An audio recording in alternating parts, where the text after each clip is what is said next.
New plans tonight for an abandoned neighborhood in Bridgeton.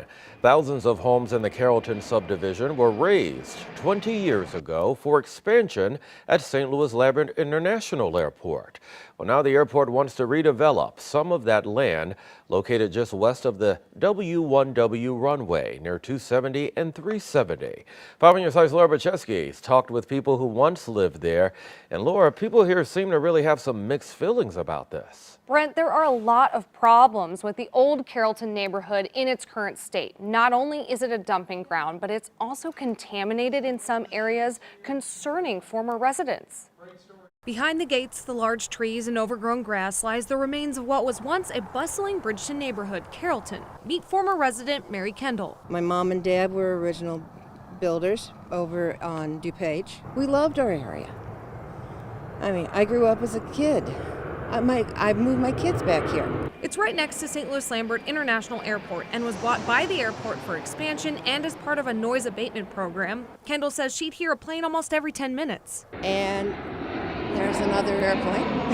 Desi Shonoweiss also grew up there and watched her mom struggle with the buyout in 2006. She was living amongst vacant houses and vacant lots, and it went from being a, pretty safe neighborhood to really feeling very unsafe and insecure. And now it's gotten worse. The area is a dumping ground full of trash, most of which you can't even see from the road. People fly into St. Louis. This is their introduction.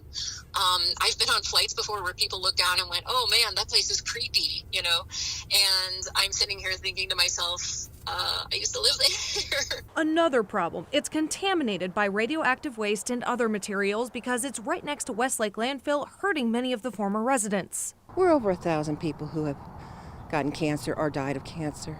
That's too many. Now the airport wants to lease out plots of the neighborhood for commercial redevelopment like office space, cargo handling, or manufacturing, to name a few. Kendall says in its current state, more people might get sick. Nothing should be done on this area until Westlake is cleaned up. They're going to be disturbing the soil during the cleanup. Shonoweiss says she'd really like to see change and has been writing a book documenting the neighborhood's history. Any kind of development at this point is better than just sort of leaving things in the decay that it's in.